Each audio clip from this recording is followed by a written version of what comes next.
Yeah, let's get into the topic du jour. Ever since yesterday, when Kanye West himself, the man, tweeted out that he is in fact running for president, not in 2024, but in 2020 against Donald Trump, his favorite president, who he shares His dragon former energy with. idol. Yeah, yeah. So, what do you think about this story as a Kanye West fan yourself? Well, obviously, it's kind of following the same formula that Kanye always follows, where he's got an album that's about to come out, so he has to do something completely ostentatious and ridiculous to get the entire global attention on him. What's crazy is that this fucker still does it every single time. Like, Kanye is a musical genius, and I won't hear anything else from anybody. Listen to The College Dropout and get back to me.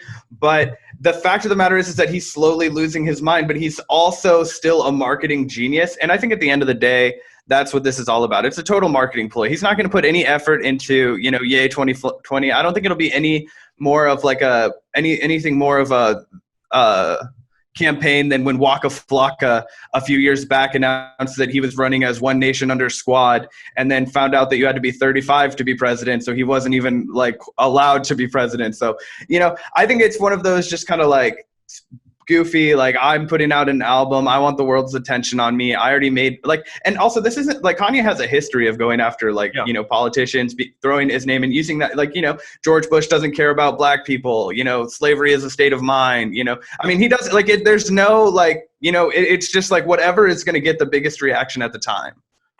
Yeah, and I totally agree with that. I mean, Kanye West is a provocateur by nature, and in that way, yeah, he is very Trumpy. And I think he relates to Donald Trump because they're both creatures of controversy. There's nothing that either man loves more than just to throw out a tweet or a controversial statement and just watch the media, go crazy. That's literally one of their favorite activities between them. So I think that that's always been Kanye's fascination with or relation to Trump. I don't really think he agrees on a lot of the policies necessarily. I really do think it's just like you said, they share that dragon energy. I'm pretty sure that's about as deep as it goes. Dude, And it is.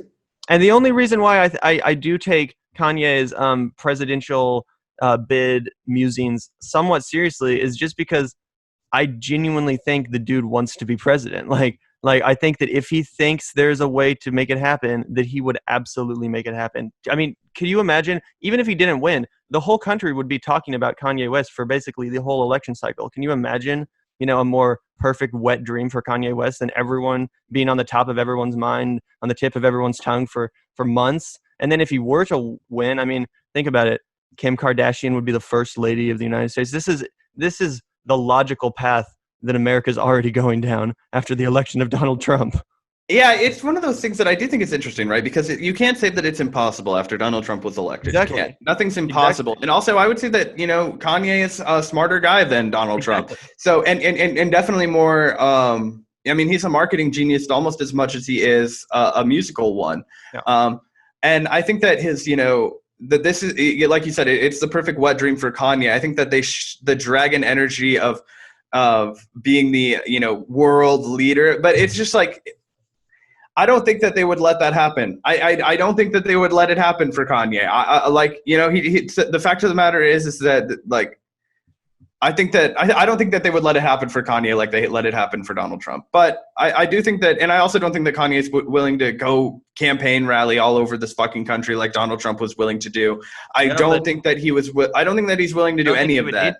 I don't think he would need to. I mean, usually third You think parties. you don't think he would need to campaign at all in order to win the presidency? Because he definitely would. He has a larger online presence than either Donald Trump or Joe Biden. He's a far more popular, far more influential figure. He's literally a cultural icon, probably the biggest rapper in America.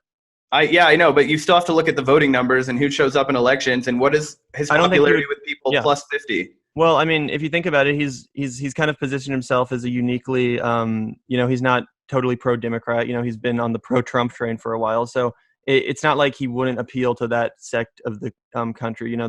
The conservatives, the libertarians, the kind of people that were initially attracted to Trump for his, for his style, his loudmouth delivery. And Kanye's even said on an episode of The Breakfast Club with Charlemagne the God that were he to ever run for president, he would kind of run with Donald Trump's mouth, but on Bernie Sanders' policies. And if he were to actually do that, I think he could, I think he could win. I genuinely do. If he presented himself as a serious candidate with a serious platform that was going to use his power, like Kim Kardashian has, honestly, for good while Trump's been in the White House, to free Alice Johnson and some nonviolent drug offenders. I think that if he was actually serious about it and posited a realistic platform that would help people, that would include things like Medicare for all, I think that would be the only way for him to do it seriously. And if he, were to choose like an actual running mate with some cred, then we'd be talking. But of course, we're still a long way off, and there's still the question of even if you could access or if you could get ballot access at this late stage. If we're looking at a write-in campaign, then obviously that's not a serious thing. I mean, I don't think it's a serious thing anyway. I'm super bullish on the idea that Kanye actually is willing to put in the effort on this. I think that Kanye in theory really likes it. So, I mean, if your position is that Kanye can, get on Twitter and do a couple of live streams and maybe a couple of his like fake church Sundays and get a bunch of people to show up on the election day and make him president, that's only a possibility, I think, because of how fucking broken this country is and how nobody wants to vote for Donald Trump or Joe Biden. And exactly. I think that's calculus. Maybe he would have max. I think he would pull more than like maybe Howie Hawkins and Joe Jorgensen kind of combined, right? But he wouldn't. I think he would have more of like a Ross Perot type impact on an election. I don't think he would have enough to win. I think that he could, because people forget, like, he is a billionaire, right? Like, he is part of that Kardashian ultra wealth. He does have a lot of money, and he can raise it fast, right? So I mean, sure. The more we talk about this, the more like there are options for somebody like Kanye. But again, I want to emphasize, if he were to get on the debate stage. If he were to get on the debate stage, sure, but it's going to be one of those things where they're going to Mike Gravel him, man. They're not going to let him on the debate stage. I think it's easier to Mike Gravel than it is Kanye West, one of the literally the biggest celebrities in the entire country, someone who's extremely vocal, has already dipped their toes into politics, has a massive following of people that take him way too seriously. Don't get me wrong, I am by no means endorsing or behind Kanye West running or being president. And you're right, it absolutely is emblematic of how broken this country is. However, I think if he were to run, that would be his calculus. That's how he would run. He would run as the savior from the state of the country. I mean, look at it. We're broken. The Democrats have failed us. The Republicans have failed us. There's no insight to COVID. There's uprisings and protests across the country. People are sick of it. I mean, that's why I was so hoping that Jesse Ventura would take the opportunity to run third party, just because I feel like this election is so uniquely winnable as a independent, as a third party candidate. No one, if the Democrats had elected Bernie Sanders, then of course not. But as it is, you think they would have let Bernie on the stage as a third party? Because I don't think they would have. No, I'm saying if Bernie had won the Democratic nomination, then I'm saying, but you said that it would be harder for them to keep Kanye off the stage than Mike Gravel. But I'm wondering if you think they would have let Bernie on the stage had he said, "Fuck the Democrats, I'm running as a socialist." Yeah, well, to get on the stage, I mean, it's not really a matter of whether or not they let you. It's a matter of whether or not you reach the threshold of popularity. So I think it's 10%. You have to reach 10% in at least a couple polls.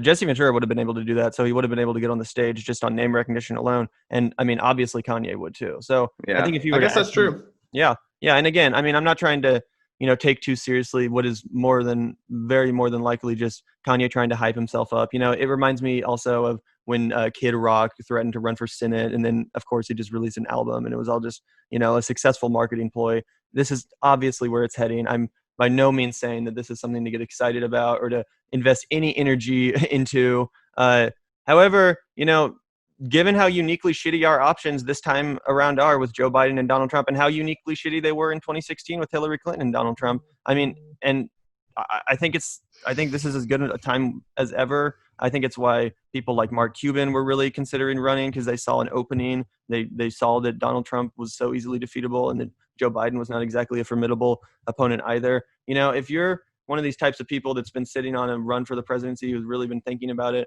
I mean, I do not see a more opportune moment. Yeah, I mean, I think that's definitely reasonable. I want to ask